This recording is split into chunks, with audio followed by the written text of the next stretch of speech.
Hello there. If you like truth, you'll like it here. Welcome. Dear Remy Ma, you are your own worst enemy in more ways than one.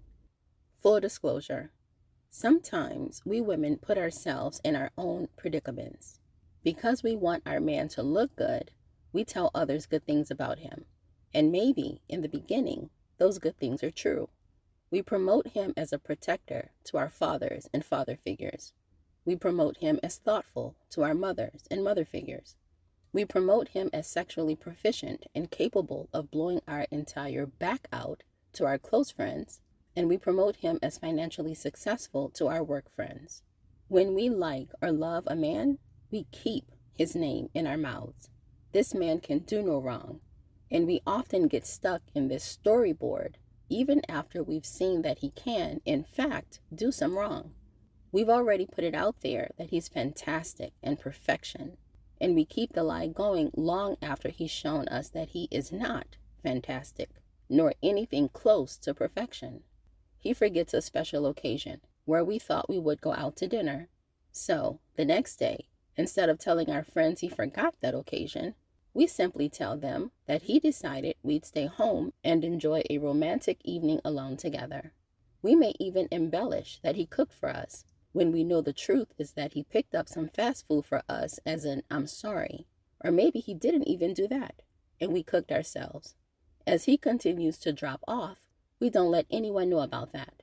If he used to bring us flowers every week, but stops, then we either start buying the flowers ourselves to keep being able to put them on the gram, or we highlight some other feature of his to detract from what he's no longer doing. When he loses his job, we don't tell anyone that. We say that he's looking for something better, or that the company wasn't treating him right, or that he's starting his own company. And we certainly don't say that we are now the ones footing the bills. In other words, we keep up the facade, because if a woman isn't anything else, she's loyal, and we show loyalty to men to the end and beyond. Remy, it is my opinion that that is what has happened in your marriage with Papoose. At this point, you've all but come out and said it. Initially, you said that he held you down while you were incarcerated, but you failed to mention, until recently when you'd had enough and were seeking to hurt him, that he was holding you down using your money and resources.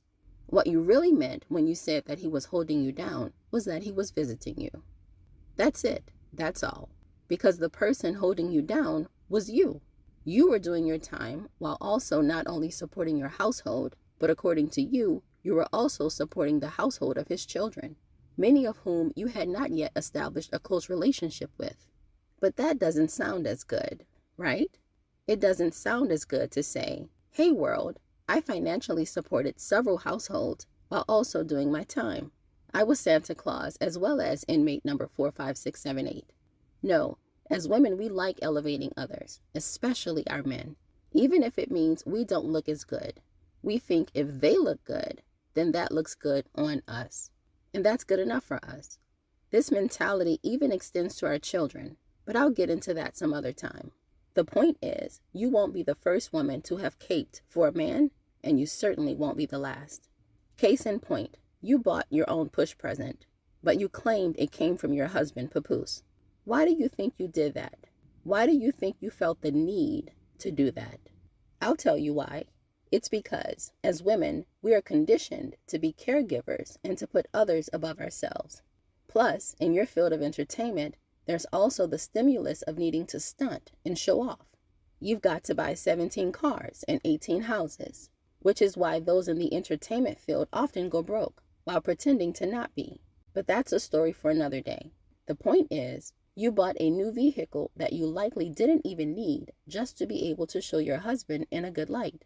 And you did it because that's what women do. Whether right or wrong, true or not, we elevate our men and make them look good to others because we think it makes us look good as well, because we are trained to think that way. Except you've now bitten yourself in the butt. You've elevated this man and this black love facade for so long that now that you're coming out with the truth, no one wants to believe you. The very fans that you helped your husband create by playing him up and highlighting what were likely half-truths have now decided that what you told them is true and that you are the problem. And I don't disagree with him that you're part of the problem. But let me stay focused. They've decided that the black love facade that you and your husband inauthentically curated is fact, and that he is all that you pretended he was. You're yelling in the dark, or rather on a live on your sofa, that it was you all along that held yourself down, and him too, and his kids too. But his fans are shaking their heads in disagreement because they don't believe you. And they don't believe you because you told the first lie so well.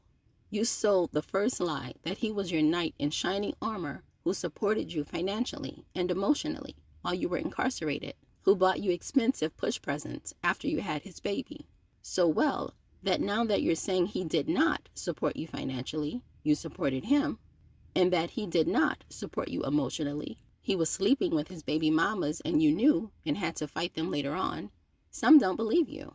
You set up your own hate club by building up the image of a man who hadn't earned it for himself. The thing is, I believe you, and I don't consider myself to be someone easily fooled. For me, I can see the truth in the way your body responds when he's in your presence. Long before you started letting it all hang out, back when you guys were still faking the funk, you couldn't stand to be around him. The smiles you displayed so brightly would disappear behind tight lips and downcast eyes when he was near. The light you radiated not around him would diminish when he was near. You saw him as a purse holder, as you recently admitted, and not as the HNIC that you pretended he was. The thing is, we can lie to others all day long and twice on Tuesdays, but we cannot lie to ourselves, and your face and body showed what you wouldn't admit. And now you're in a pickle. You're tired of the facade. You're tired of carrying him, financially, emotionally, and in every other way. And you're ready for the people to know what's really been up. You're finally speaking the truth, and it's falling on deaf ears. But let this be a lesson to you, and hopefully to women everywhere. Be real and true to yourself. Be real and truthful about your situation. In uplifting him, you might be burying you. There are so many women who have shorted their own potential to better support the potential of their mate. We have been conditioned to believe that doing so is a good look, even if the only person it makes look good is our partner. I hope you become a cautionary tale to other women, and also to yourself.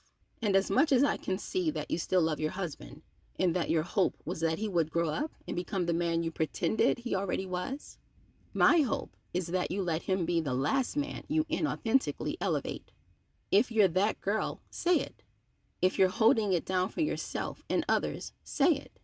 Don't hide it behind a man.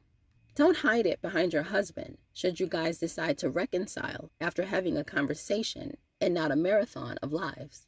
And don't hide it behind the new guy you're dating, which, let's be honest, Remy, was meant to be something that made your husband wake up and take you and your wants seriously.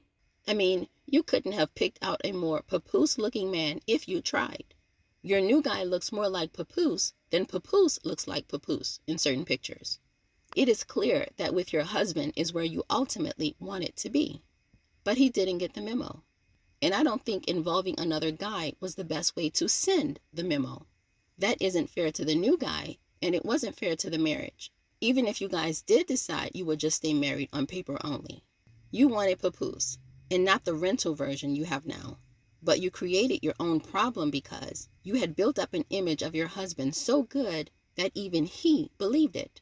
And he wasn't willing to become the man you wanted him to be because you had convinced the world he already was. Your lie became his truth, and now 20 years are circling the drain. I'll tell you what I told your husband. If you want your husband, go get him. Put your pride aside. I know it will be hard, but put your pride aside and have a real conversation with him. Leave y'all's phones outside the room, because both of y'all have a problem trying to gather evidence on each other for the entertainment of social media. Y'all realize that nobody really cares, right? That y'all are just today's entertainment? But meanwhile, y'all are ruining your real family. Y'all realize that, right?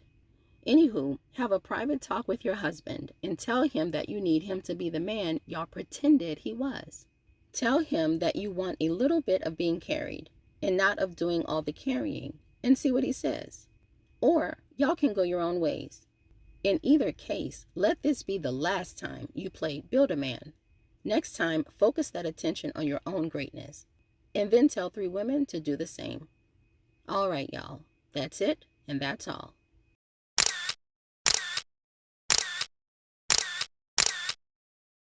Hello there. If you like truth, you'll like it here. Welcome.